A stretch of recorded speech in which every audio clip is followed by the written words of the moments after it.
Forget reduce, reuse, recycle. The Philippines faces a plastic pollution crisis. This research goes beyond the tired 3 Rs to assess a law's effectiveness in combating this growing threat. So join me on a quest for a cleaner future where data is our weapon and communities are allies. So today I'm going to tackle to you my research paper, which is the Beyond Reduce, Reuse, Recycle, assessing the efficiency of RE9003 to reduce pollution from plastic waste in the Philippines. So yours truly, Lintor April Joy S. B is Mining Engineering 4. So introduction. Prior to the COVID-19 pandemic, the Philippines had one of the fastest growing economies in the Asia Pacific region with a sustained average annual growth of 6.3% between 2010 and 2019. World Bank 2020.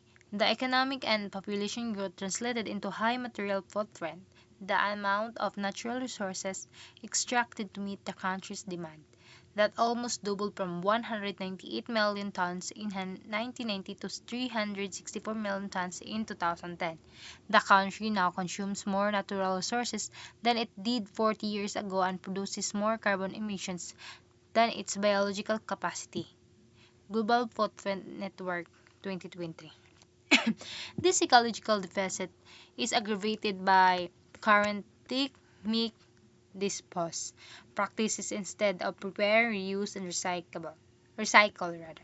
Since take, make, dispose contributes to increased land and sea-based pollution, materials are usually consumed and discarded at a fast rate, with limited consideration of products, life cycle, other possible uses, proper treatment, or disposal method. So, blooming Philippine economy doubled its resource use in 20 years, relieving an ecological deficit. So, the technique dispose culture fuels land and sea pollution with limited recycling, highlighting the urgent needs for sustainable practices to avoid further environmental damage daw.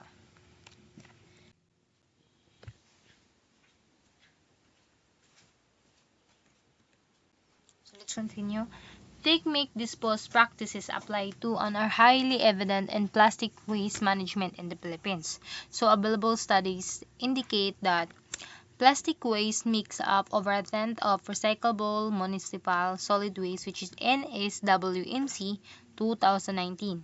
Most of the plastic waste is generated by multiple sources, including households, commercial established, which example of this is retail, stores, eateries, and restaurants. So, in the industries, manufacturing, shipping, and export processing zone, while in the government and institutions, offices, and hospitals. So, it comes in the form of packaging, amotong food and beverage wrappers, while the sandbags, multi-material sachets, and packaging made of polystyrene materials.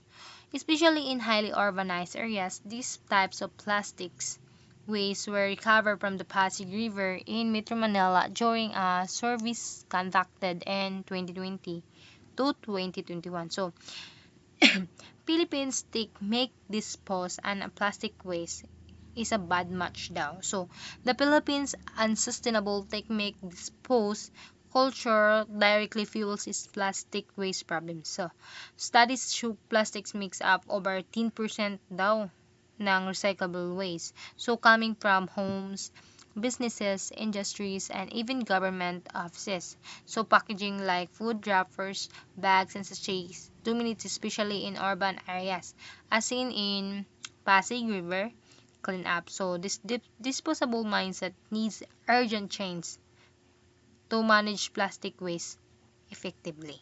So, this study aims to beyond reduce reuse, recycle framework, and conduct a comprehensive assessment of assessing the efficiency of RE9003 to reduce pollution from plastic waste in the Philippines. So it will evaluate rather how the act was implemented, look at its advantages and disadvantages, and identify inner areas that still require improvement. So next is the review-related literature, which is the RRL.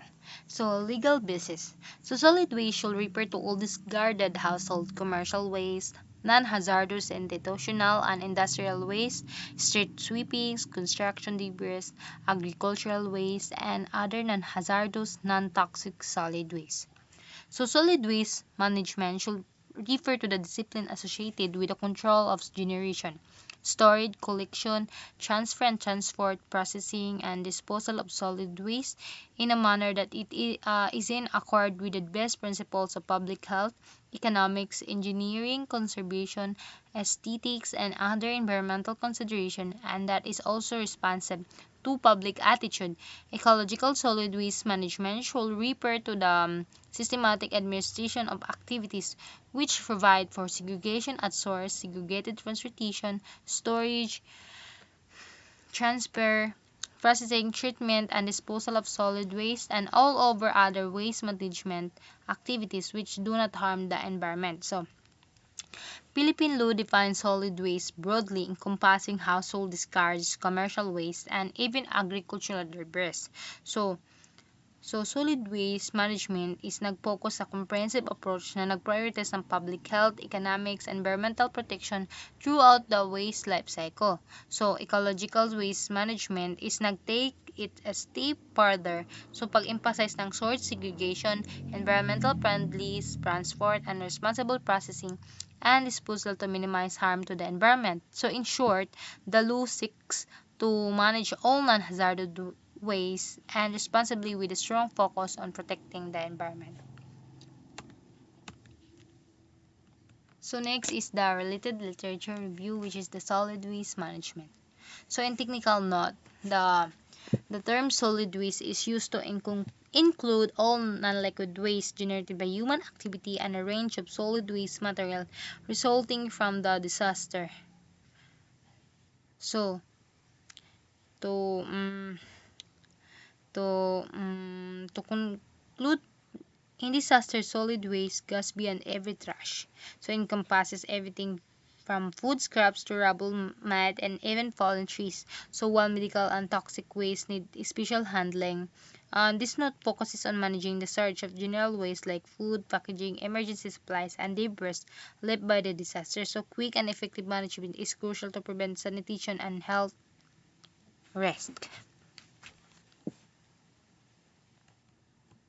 Next is the 3 R's, which is reduce, reuse, recycle. So, in the Environment Protection Agency has determined a three-tiered approach for managing solid waste. So, each of these should be practiced to reduce the amount of material headed for final disposal. So, to sum it up, so to combat waste, the APA recommends the 3 R's. So, reduce, which is first buy only what you need, avoid over packaging, and choose reusable option. So next is the reuse. Use items repeatedly until worn out. And finally, last but not the least, recycle. Suitable materials like paper, plastic bottles, glass, and cans to make something new. Remember, reducing and reusing are even better than recycling to prioritize them for a more sustainable lifestyle. So, related studies. So, ako studies is only nag-occupy lang siya sa Philippines. So, local studies. So, the experience and practices of household waste management of people in a barangay village in Manila, Philippines are documented. So, the data were gathered through an interview with household members using open-ended questions. So, a study in a Manila barangay found households generate 3.2 kg of daily waste, mostly on food, paper, and plastic daw. So limited waste separation is a practice and collection occurs twice daily. So through illegal dumping persists, the scavenging for recyclables is common but is sufficient for income. So the study highlights the need for a full implementation of the Ecological Waste Management Act to improve waste management and potentially reduce illegal practices and reliance on scavenging. So, next is the methodology. So first is the research design. So the study used the mixed method by combining quantitative and qualitative data from communities and stakeholders. It gains a comprehensive understanding of the issue, highlighting the important elements affecting the law's effectiveness and opening the door for more practical approaches to reducing plastic pollution. So this research employs a mixed method approach, so weaving both quantitative and qualitative data from communities and stakeholders. So it goes beyond just number by capturing the life experiences and perspectives of those directly affected, leading to more informed and impactful solutions. So data analysis. So I have here the quantitative data and the qualitative data. So first is the quantitative data. So assess the efficacy of our implementing 903 to reduce plastic waste requires a quantifiable data. Then qualitative data is conduct stakeholder interviews to learn about viewpoints and challenges. So to evaluate RE 9003 impacts on plastic waste. This study employs both quantitative and qualitative data. So the quantitative data analyzes pre and post 2000 plastic waste generation and others. Then this paints a numerical pictures of the law's effectiveness, while the qualitative data is dives deeper through stakeholder interviews and etc. So it examines law implementation, culture influences, and community experience, so offering a nuanced understanding beyond mere numbers.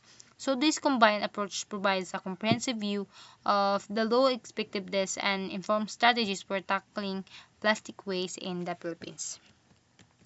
So ethical consideration. So in an ethical sense, to assess our impact of 903 on plastic waste.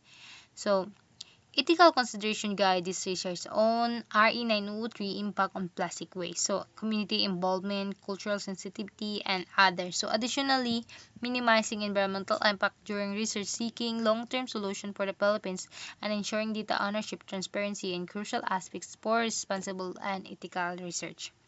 While the dissemination is disseminated finding via scholarly articles, policy briefs, social media campaigns, media outreach, stakeholder seminars, community involvement with NGO, and educational materials for school.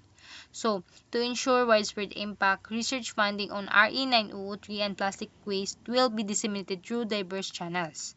So, um, by customizing approaches to local context, this research aims to empower individuals, inform policy, and move beyond the traditional 3 Rs, which is reduce, reuse, recycle, mantra in the fight against plastic waste.